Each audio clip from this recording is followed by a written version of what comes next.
Welcome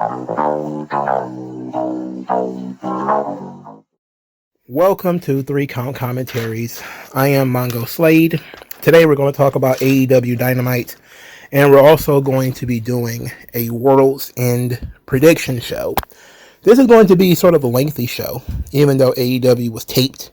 I did not follow the spoilers. I never follow spoilers. I always want to see the stuff for myself. But most of the time, you can pretty much guess who's going to win matches because pro wrestling is kind of predictable in that way.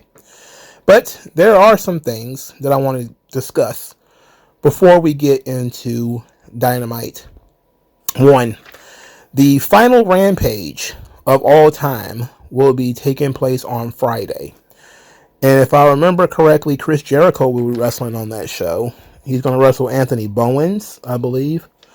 But the history of AEW Rampage is pretty substantial. It was AEW's second show. For a while there, it was a pretty substantial show. It was a serious show. It peaked when CM Punk came back. And the fact that he brought him back on Rampage was a serious piece of business. CM Punk wrestled on Rampage. Pretty much everybody wrestled on Rampage at one point. It was treated much like the WWF superstars of the AEW family. While Dynamite was clearly the A show. It was the flagship, the most important show was Dynamite. Rampage came along. It was like, hey, we can further some of the storylines from Dynamite. And then you take some of the mid-level stars, a couple of the main event guys, maybe 1-2 main event stars a week. You have them wrestle on Rampage. And then over time, it just became dark or dark elevation. It just became something that was taped after Dynamite, and nobody really cared about it. And a lot of that came with the deterioration of Dynamite. See, when Dynamite was strong, they was able to keep people's attention, and then Rampage was like an extension of Dynamite, and so people was excited for it. And then, I forget when it happened, maybe it was 2022, you started hearing about people leaving the show right after Dynamite. They weren't staying for Rampage. And from there, you started seeing Rampage diminish little by little, and then to the point where it is now. And seeing that it's going to be going away, it really strikes me as odd. Every time AEW gets a new rights deal, they actually get told to produce less content. Like the first time they got a new rights deal, they were told to get rid of Dark and Dark Elevation. Now you could say, well, they transmuted that to Collision, a 2-hour show. But they still had to cancel 2 shows when they got a rights renewal. And now they got another rights renewal and Rampage is going away. Now I think Collision is still going to be around for a little while. And I've heard that Tony Khan turned down a 3rd hour of Dynamite. Which, I don't know why he would do that, but whatever. So, Rampage is, it's not a show that I've watched in over a year. I haven't watched a full episode of Rampage in over a year.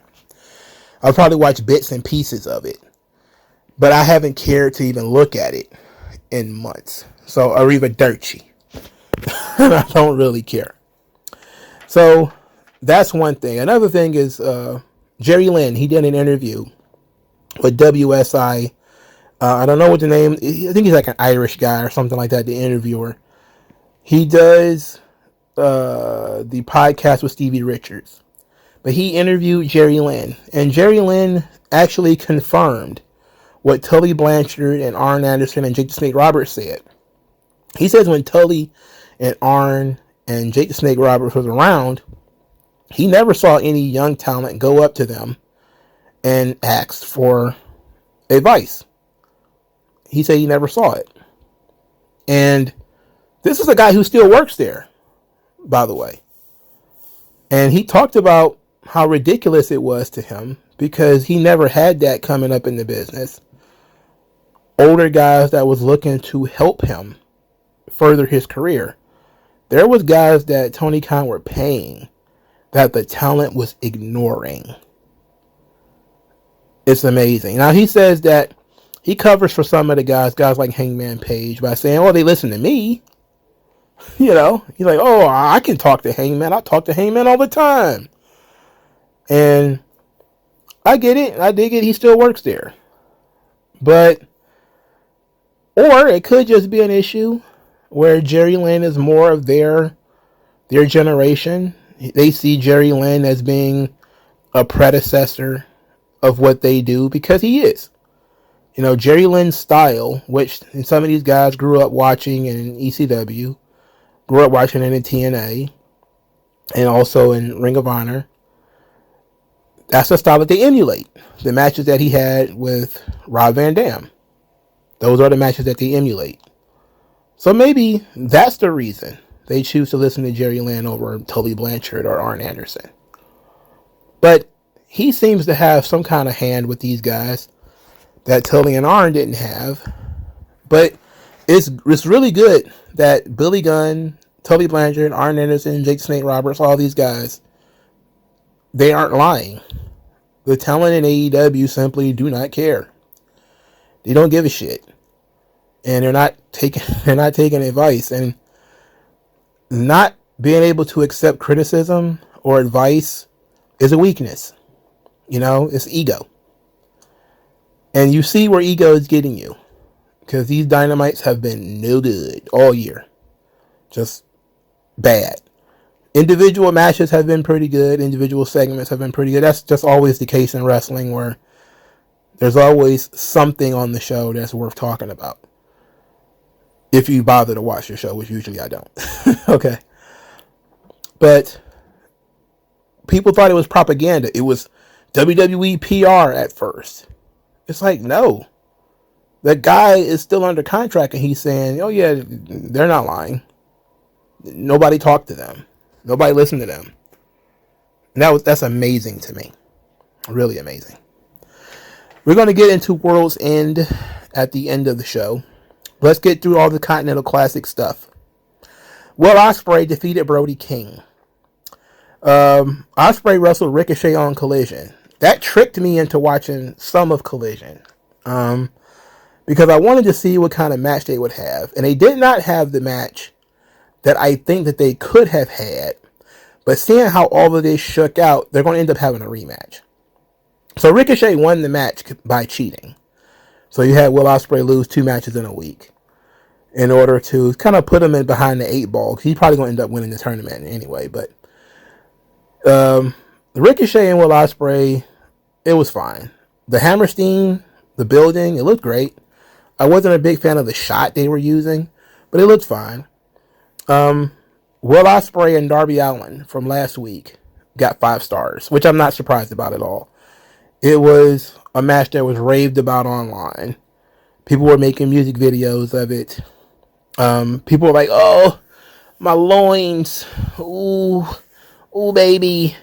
The feeling's back." Because a guy jumped off the ring apron, almost broke his neck, and then continued the match. And the guy who broke his neck earlier, took a Styles Clash off the ring apron and still managed to win.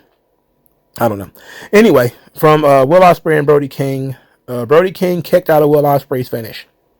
And at least Will Ospreay won the match, for God's sake. Alright, so there's that. Darby Allin and Ricochet wrestled to a time limit draw. There was a 630 by Ricochet from the top rope, through a table, onto the floor. And of course, that was not the finish. They had a time limit draw after a guy got 630 splashed from the top rope onto the floor. Okay, whatever. Anyway, with the draw, Ricochet won his bracket. So he's the Gold League champion. He wins the Gold League. So we go over to, I think this is Blue League, I think. Commander actually defeats Claudio Castagnoli, which I know is going to have some heads explode. He won by cheating. He used the brass knuckles and his rope walk splash. Commander won the Ring of Honor Television Championship on Friday, having won 0 matches in the Continental Classic. A guy with 0 wins in your entire tournament, you decide to give him the belt with 0 wins. None. That should tell you right there what this title means. It didn't mean anything. I did see, the backstage of Commander in tears, hugging Tony Khan, thanking him for, the opportunity and giving him this big spot. But I couldn't take it seriously. This wasn't some young guy who was maybe 50-50 booked and then, he got put over here. This guy had no wins. This guy, when was the last time he won a match on TV before he beat Claudio? Who knows? And then, of course, he had to beat Claudio because he won a title. And Claudio hadn't won anything in forever. So Claudio had to take the embarrassment of losing to Commander. This led to, of course, to a big fight scene where the Death Riders jumped Commander after the match. Jay White had to come in and save him. Moxley had to come in too. It ended up in a big brawl where Hangman confronted Moxley, Orange Cassidy, and Jay White. It was a big brawl. Who cares? We'll talk more about that stuff when we get to the World's End show. The fourth match in the Continental Classic was Kazuchika Okada versus Shelton Benjamin.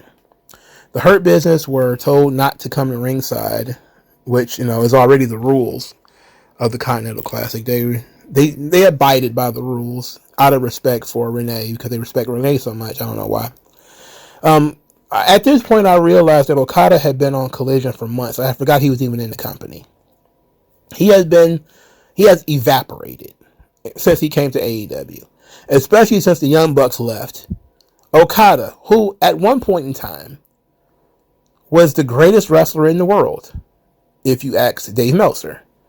Dave Meltzer was absolutely gracious with the compliments. He was overly gracious with the compliments to Okada. But here it is in the United States, where now he's expected to make this company some money. He's evaporated. I to be quite honest, I didn't even know how many matches he won, how many matches he lost. He's not treated like a big deal. Nobody really cares that he's there. And he won this match. Now, the match was fine. I can't complain. I knew Shelton Benjamin was going to lose. It wasn't a big deal. Shelton Benjamin also lost on Collision to Daniel Garcia. Daniel Garcia is a TNT champion, so okay. I'm not thrilled about it because I'm not a big Daniel Garcia guy, but I get that they're trying to build him. They want to give him some level of legitimacy, so it's fine. After Okada beat Shelton Benjamin actually shook Okada's hand. Sign of respect. Signs of respect. Okay. And the main event of this show was the final Continental Classic match before the semifinals, where Kyle Fletcher defeated Daniel Garcia. Despite the fact that both of these guys are, I guess you could say, top-level guys for AEW. These are guys that AEW are trying to build. This match was sloppy. They fell off the top rope at one point. I think they were trying to counter a sleeper or something. They just tumbled over. And then they botched the finish, which was supposed to be a turnbuckle brainbuster from Kyle Fletcher, and they botched it. So there's that. So Kyle Fletcher, I want to say this about Kyle Fletcher. He looks like Bob Backlund. Everybody's like, oh, he looks like Randy Orton. No. He looks like Bob Backlund. Look at a picture of Bob Backlund. Look at a picture of Kyle Fletcher. He looks like he's Bob Backlund's son. Especially now that he's got that baldy. The short haircut. Looks like Howdy Doody. And it's unfortunate. Anyway, Kyle Fletcher wins his bracket. So they're deciding they're going to do this tournament. They're going to do the semifinals and the finals, both at World's End. But it's going to be Kyle Fletcher versus Will Ospreay and Ricochet versus Okada, because Okada came in second in the Blue League. So there's that. That's the Continental Classic stuff. And that was pretty much the entirety of the show. There was a little bit of extra content there. Swerve, Strickland, and Ricochet had words where Swerve told Ricochet that if he's not against him, but if he doesn't succeed, he's going to embarrass Ricochet. He's going to make it very loud. And Ricochet seemingly is still very cocky about this whole thing about winning the Continental Classic. Toni Storm defeated Taya Valkyrie. Who cares? Now, Toni Storm is doing a character where she has, I was about to say dementia. She has amnesia. Where now she's pretending that she's never been in AEW before. That she's, being introduced to everybody for the first time.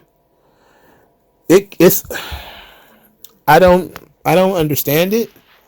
I don't see how it really furthers what they're trying to do here, because she's had no interaction with Mariah May or anybody else. And I don't see what the ultimate goal of it is, if we're being honest. Now, I did see some people say, hey, this is another old movie that they're mimicking. It was a movie with a woman who had dissociative personality disorder or something like that, where she had 3 different personalities. And, that's where they're going to go with this Toni Storm thing, where she's going to be like Mick Foley, where she's going to have Timeless Tony, Outcast Tony, and Rock and Roll Tony.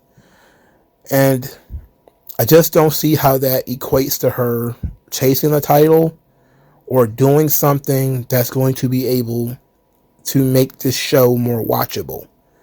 Like, she's a very entertaining young woman. I've always been a huge fan of the Cherry Lip Paul Goddess, right? But if you just want to give Mariah May her time in the sun, that's fine. I just don't understand what you're doing with Toni. She should at least... Now, she's got a storyline going, but it doesn't involve her feuding with anybody.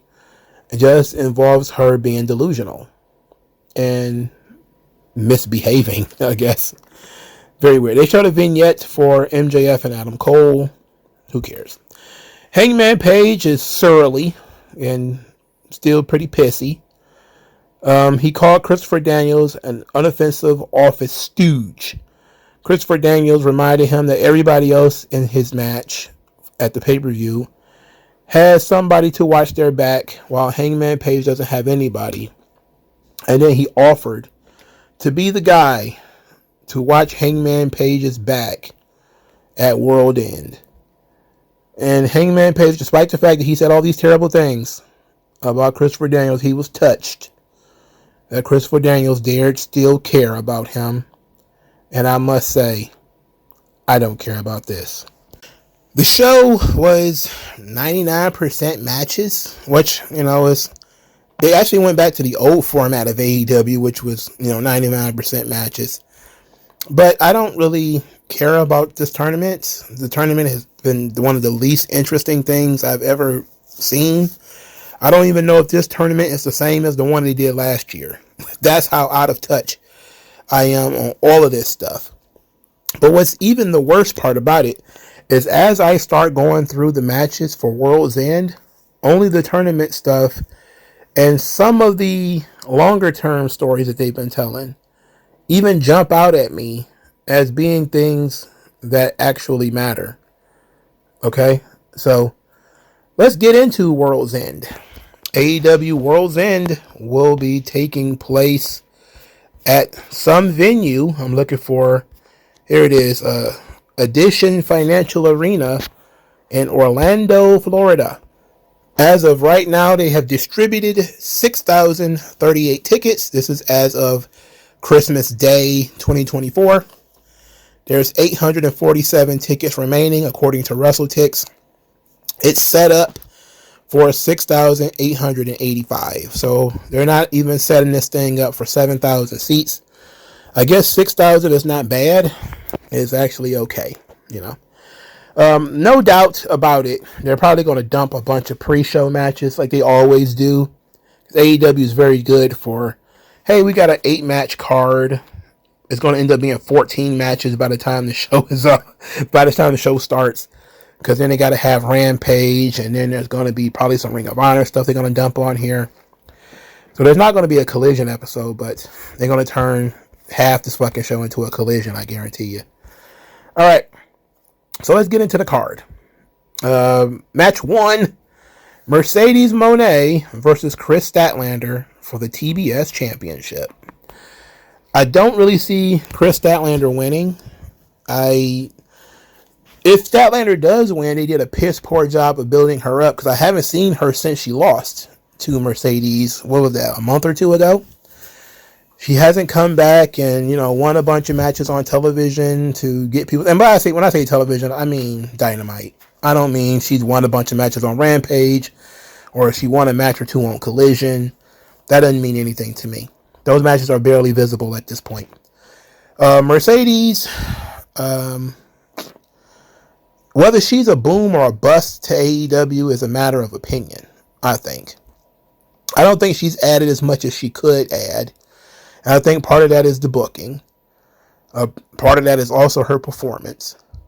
Camille did an interview where she actually agreed when she said there's people who are saying that she doesn't have a personality because she hasn't had a chance to show it. But she signed the contract, so I don't know what more you could, the thing about Camille, man, and I like Camille, I genuinely do. But as soon as she opens her mouth, you hear nothing but y'alls and cornbread. She reminds me of that catfish girl who sticks her arm down the throat of a catfish. She just reminds me of that girl. So ain't nothing wrong with that. It's very Lacey Evans energy. But back to this. I believe Mercedes is going to win. I don't see the reason for Chris Statlander to beat Mercedes. If they do have her beat Mercedes, it would be a huge win for Chris Statlander, of course. But she'd probably just win the belt and then go on Collision and disappear. All right, Konosuke Takeshita versus Powerhouse Hobbs for the International Championship. This is great. Whoa, where did this come from? Hey, I like both of these guys. This should rule.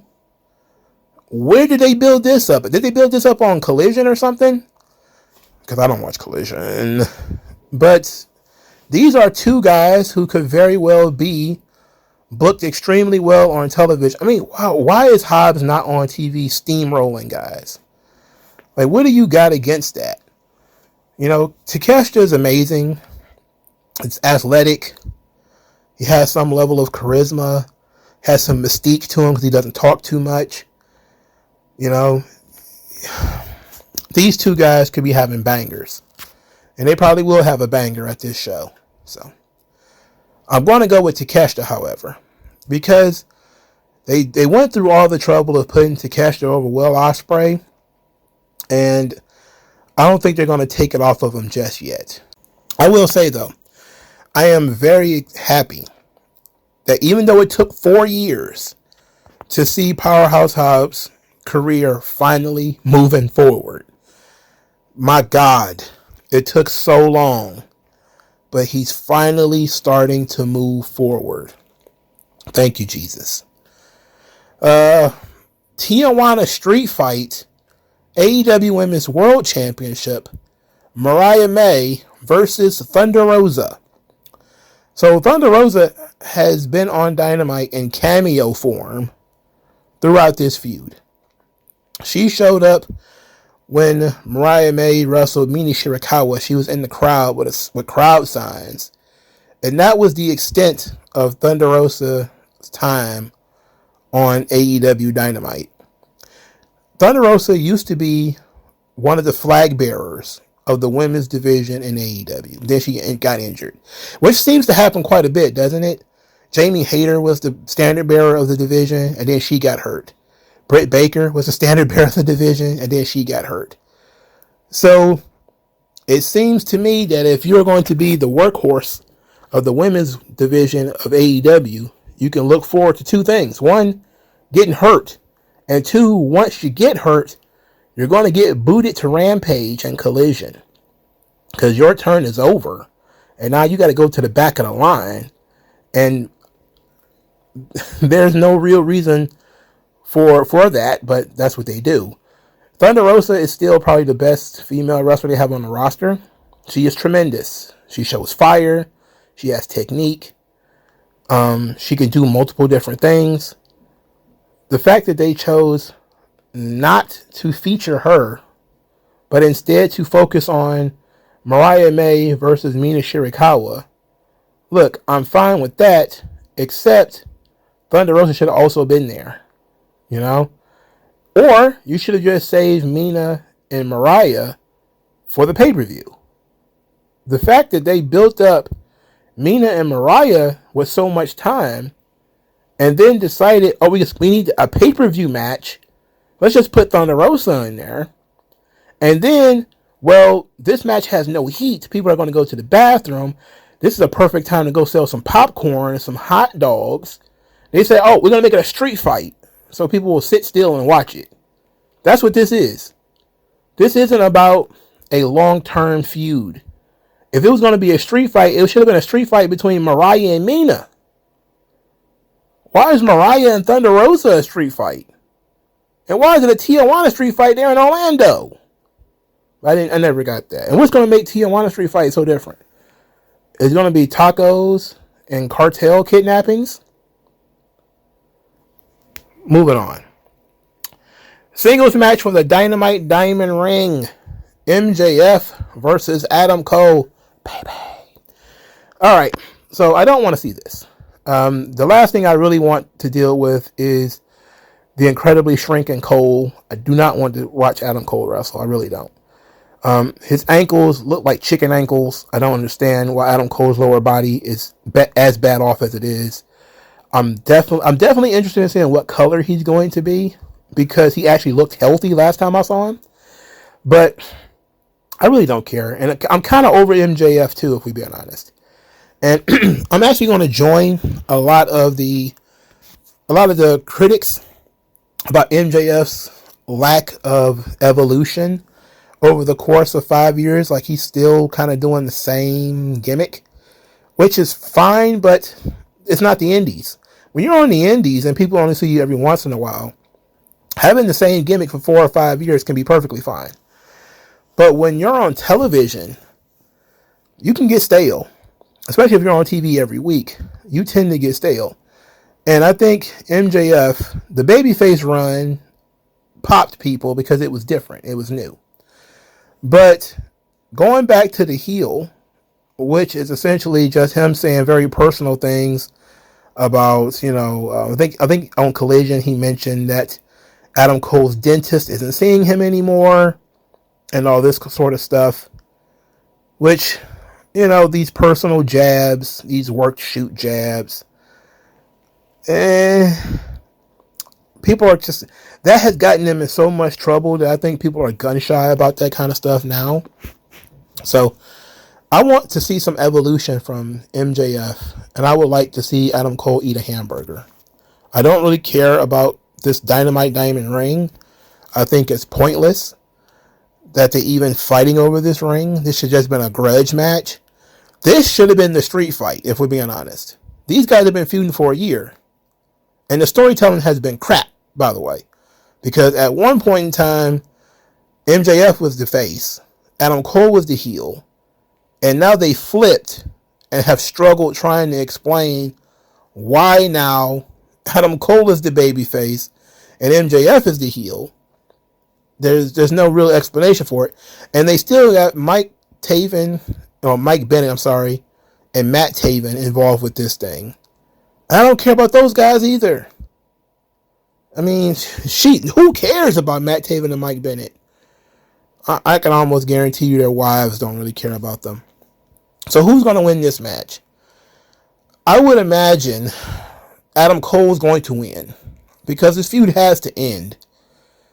And it only really ends if MJF loses.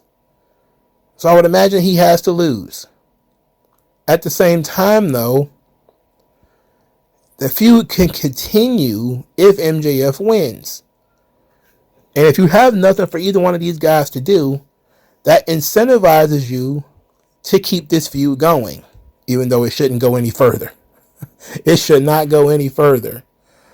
But you're incentivized for it to go further. I'm going to go with Adam Cole winning. Hopefully this thing will stop dead in its tracks, and these two guys will never get in the same ring against each other ever again. All right, the next match, Will Ospreay versus Kyle Fletcher, a Continental Classic semifinal. Well, they had this match not long ago, and Kyle Fletcher won it. I'm just thinking they're going to reverse it this time. Will Ospreay is going to win. Kazuchika Okada versus Ricochet in a Continental Classic semifinal. I believe that Okada has been diminished to such a degree that he cannot possibly win this tournament. If you look at the storyline they've been trying, and they actually did have a storyline in this tournament, you got to have Ricochet and Will Ospreay as the last two. Because Ricochet has created a whole new character out of this tournament. All right? So, you got to pay it off to some degree. I'm not saying he should win the whole thing. He should certainly get to the finals. So, I'm going to have Ricochet defeat Okada. And then, the Continental Classic Championship would be Will Ospreay versus Ricochet. And because they just had this match last week, and they didn't give away a lot in terms of the match, that tells me they're really going to go all out on the pay-per-view. That the Collision match was just a warm-up match. This next match is going to be the big one. And I think Will Ospreay will win the Continental Classic. This is going to lead to Ricochet feuding with Swerve Strickland. I'm not sure if Swerve is still feuding with the Hurt Business or not. They haven't interacted in a long time. So I don't know. They seem to have pawned Swerve off on Ricochet. So that seems to be the direction that they're going in now. It is very weird that Lashley is not on this show at all. Not at all. So not even doing something remotely interesting. He just got there, and they're already keeping him off pay-per-view. Weird. Anyway, I think Ricochet loses in the finals to Will Ospreay, who becomes a new Continental Classic champion. And because Ospreay, he's lost a lot in this tournament, believe it or not, but he still managed to get to the finals. And I think him losing matches was all about giving his opponents some level of credibility so that he could beat them in rematches later. And I think that's what we're doing here. Is now he's done the jobs. Now he's going back to collect. And these wins actually matter more than the jobs he did, which is decent booking. I'm not going to complain too much about that. So I'm going to have Will Ospreay win the tournament. The main event of the evening, oh Lord have mercy, Jon Moxley, Orange Cassidy, Hangman Page, Switchblade Jay White for the AEW World Championship. This is a disaster. This is an unmitigated mess. I don't care about this. Nobody cares about this. Nobody understands this.